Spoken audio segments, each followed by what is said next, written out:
Hi friends, welcome to cuisine Vino. இன்றைக்கி நம்ம வந்து ரொம்ப ஒரு ஹெல்த்தியான கேக் பார்க்க போகிறோம். அதுக்கு முன்னாடி இந்த சேனலை புதுசாக பார்க்குற வியூவர்ஸ், இந்த வீடியோ கீழே தெரிகிற ரெட் கலர் சப்ஸ்கிரைப் பட்டனை கிளிக் பண்ணுங்கள். பக்கத்தில் இருக்க பெல் ஐக்கானையும் கிளிக் பண்ணுங்கள். அப்போ தான் நீங்கள் நான் எந்த வீடியோ அப்லோட் பண்ணாலும் மிஸ் பண்ணாமல் நீங்கள் பார்க்கலாம். இந்த சேனலில் உங்களுக்கு நிறைய யூஸ்ஃபுல்லான tips and vlogs, videos, recipes நிறைய வரப்போகுது. ஸோ கண்டிப்பாக நீங்கள் சப்ஸ்கிரைப் பண்ணுங்கள், உங்களுக்கு யூஸ்ஃபுல்லாக இருக்கும்.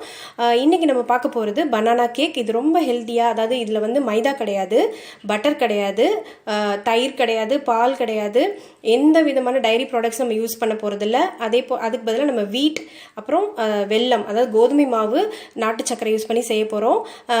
அதோட இதில் வந்து முட்டையும் கிடையாது, நம்ம இது அவன்லையும் பண்ண போகிறதில்ல.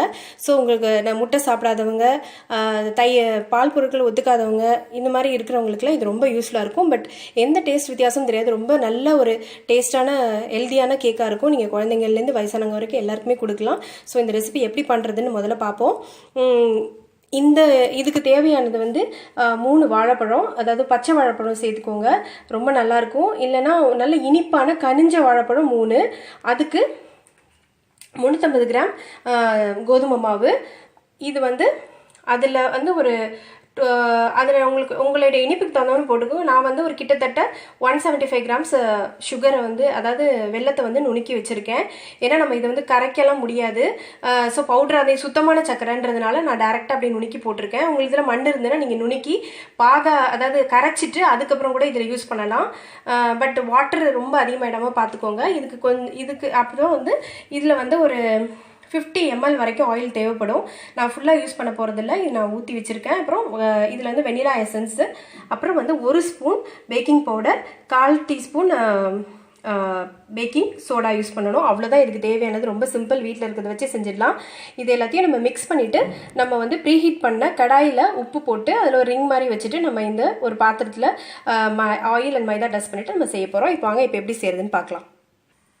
ஃபஸ்ட்டு நம்ம வெனிலா எசன்ஸ் வந்து நம்ம வந்து 3 வாழைப்பழம், அதாவது மீடியம் சைஸு, இந்த சைஸ் வந்து எப்படி இருக்குன்னா இந்த மாதிரி வாழைப்பழம் வந்து நல்லா கனிஞ்ச வாழைப்பழமாக யூஸ் பண்ணுங்கள். ரொம்ப வந்து புளிக்கிற மாதிரி சரியான இதாக வாழைப்பழம் யூஸ் பண்ணிங்கன்னா டேஸ்ட் நல்லா இருக்காது. ஸோ இதை நல்லா மிக்சியில் வந்து கொஞ்சம் ரொம்ப அப்படியே கூலாக்காமல் கொஞ்சம் ஒன்றும் பாதியமாக இருக்க மாதிரி சுற்றிக்கோங்க. அடுத்து இப்போ சர்க்கரையை சேர்க்க போகிறோம்.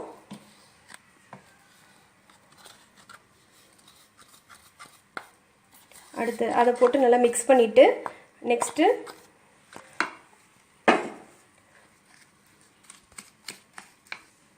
இப்போது இதில் எண்ணெய்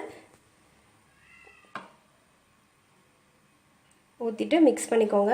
ஃபஸ்ட்டு கொஞ்சம் மிக்ஸ் பண்ணி, இந்த எண்ணெய் போதும். ஏன்னா நான் வந்து முன்னாடியே சொன்னேன், இதில் ஒரு 50 கிராம் அளவு தான் எண்ணெய் தேவைப்படும், அதுக்கு மேலே தேவைப்படாது. ஸோ இதை நல்லா மிக்ஸ் பண்ணிக்கோங்க.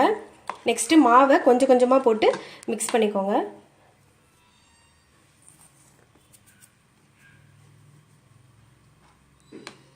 இப்போது நம்ம வந்து நெக்ஸ்ட்டு வந்து baking soda and baking powder அதை போட்டு நல்லா மிக்ஸ் பண்ணிடணும். இது வந்து உங்களுக்கு ரொம்ப வந்து இதாக இருக்கிற மாதிரி தான் இருக்கும், அதாவது கெட்டியாக இருக்க மாதிரி இருக்கும், பட் அது கரெக்டாக இருக்கும். இதை நல்லா மிக்ஸ் பண்ணிக்கோங்க. நான் ஆல்ரெடி மாவெல்லாம் சளிச்சு வச்சதுனால நான் அப்படியே மிக்ஸ் பண்ணியாச்சு. பட் இது வந்து நீங்கள் வந்து நல்லா, ஏன்னா அந்த சோடா டேஸ்ட் இதுதான் நம்மளுக்கு வந்து உப்புறதுக்கு நம்ம போடுற ஒரே விஷயம். இந்த பேக்கிங் சோடா 1 ஸ்பூனும் baking powder 1 spoon, baking soda 1/4 teaspoon. ரொம்ப போட்டுறாதீங்க. இது மாதிரி தான் இருக்கும் அந்த கன்சிஸ்டன்சி. நம்ம வந்து இதை வந்து ஒரு ஆல்ரெடி மைதா போட்டு க்ரீஸ் பண்ணதில் நம்ம ஜஸ்ட் க்ரீஸ் பண்ணுறதுக்கு மட்டும்தான் ஆயில் அண்ட் மைதா போட்டு க்ரீஸ் பண்ணிவிட்டு நீங்கள் கேக் டின் வச்சிங்கன்னா அதில் பண்ணுங்கள். இல்லைன்னா நார்மல் வெசல், நல்லா திக்காக இருக்கிற வெசல், பாட்டம் திக்காக இருக்கிறதுல வச்சு மீடியம் ஃப்ளேமில் நீங்கள் வந்து ஒரு 40 to 45 மினிட்ஸ் தான் இதுக்காகும். நல்லா சூப்பராக பேக் பண்ணால் ரொம்ப ஹெல்த்தியான கேக்கு. ரொம்ப டைட்டாக இருக்க மாதிரி இருக்கும், பட் அது நல்லா வெந்துச்சுன்னா உங்களுக்கு கரெக்டாக இருக்கும். நல்லா மிக்ஸ் பண்ணிக்கோங்க. இப்போ நம்ம அதை வந்து பாத்திரத்தில் ட்ரான்ஸ்ஃபர் பண்ணிடுறேன்.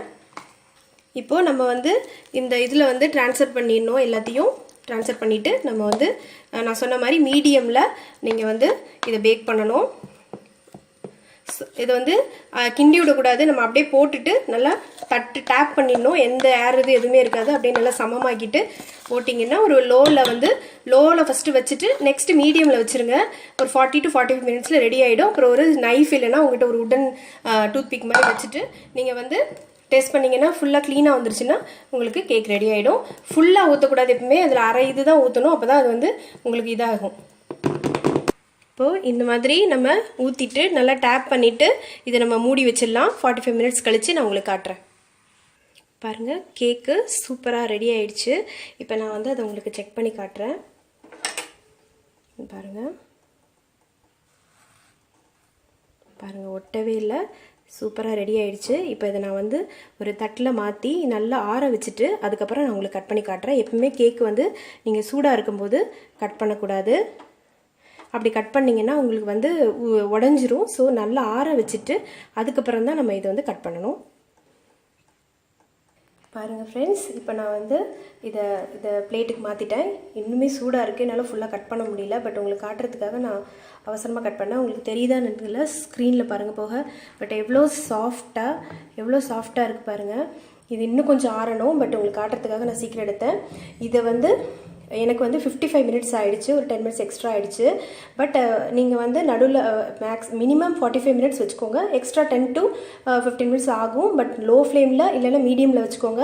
அவசரமாக ஆகணுன்றதுக்காக நீங்கள் வந்து ரொம்ப சீக்கிரமாக வச்சிங்கன்னா உங்களுக்கு வந்து உங்களுக்கு என்ன ஆகும்னா அடிப்பாகம் வந்து ரொம்ப ரொம்ப டார்க் கலர் ஆகிடும், சாப்பிடும்போது கசக்கும். ஒருவேளை அப்படியா இருக்காது, எல்லாம் ஃபுல் கேக் நல்லா இருக்குது, அடிப்பாகம் மட்டும் கொஞ்சம் பேர்ன்ட் ஆன மாதிரி இருந்ததுன்னா ஒன்றும் பிரச்சனை இல்லை. நல்லா ஆறுனதுக்கப்புறம் அடிப்பாகத்தை நீங்கள் வந்து கட் பண்ணி எடுத்துகிட்டு நீங்கள் சாப்பிட்லாம், ஒன்றும் பிரச்சனை இல்லை. பிகினர்ஸ்க்காக சொல்கிறேன். மற்றபடி நீங்கள் டெம்பரேச்சரை பார்த்து யூஸ் பண்ணுங்கள், உடனே அவசரமாக வச்சிடாதீங்க. இதுக்கு நீங்கள் 2 விஷயம் நான் கவனம் வச்சுக்கணும், டெம்பரேச்சர். நெக்ஸ்ட் வந்து இது குக்கரில் கூட நீங்கள் பண்ணலாம். இதே மாதிரி சால்ட் வச்சுட்டு இதே மாதிரி குக்கரில் பண்ணலாம். பட் கேஸ்கட் போடாதீங்க, விசிலும் போடாதீங்க. அதே போல் இதில் நாட்டு சக்கரை வந்து 150 கிராம்ஸ் யூஸ் பண்ணியிருக்கேன், 350 கிராம்ஸ் ஆஃப் கோதுமை மாவுக்கு. ஆனால் நீங்கள் வந்து இனிப்பு வேணும்னு கொஞ்சம் கூட போட்டுக்கலாம். வாழைப்பழம் நல்லா கனிஞ்ச வாழைப்பழமாக யூஸ் பண்ணுங்கள், அப்போ இன்னும் நல்லா டேஸ்ட்டாக இருக்கும். ஸோ ஹோப் இந்த ரெசிபி உங்களுக்கு பிடிச்சிருந்துன்னா உங்கள் ஃப்ரெண்ட்ஸ் அண்ட் ஃபேமிலிக்கு என் சேனலை ரெக்கமெண்ட் பண்ணுங்கள், லைக் பண்ணுங்கள், ஷேர் பண்ணுங்கள், கண்டிப்பாக கமெண்ட் பண்ணுங்கள். அப்போ தான் என்னோட ப்ளஸ் அண்ட் மைனஸ் இல்லை உங்களோட சஜஷன்ஸ் எனக்கு தெரியும். அண்ட் இந்த ரெசிபி ட்ரை பண்ணி பார்த்துட்டு எனக்கு கண்டிப்பாக கமெண்ட் பண்ணுங்கள். தேங்க்யூ ஃபார் வாட்சிங் த வீடியோ.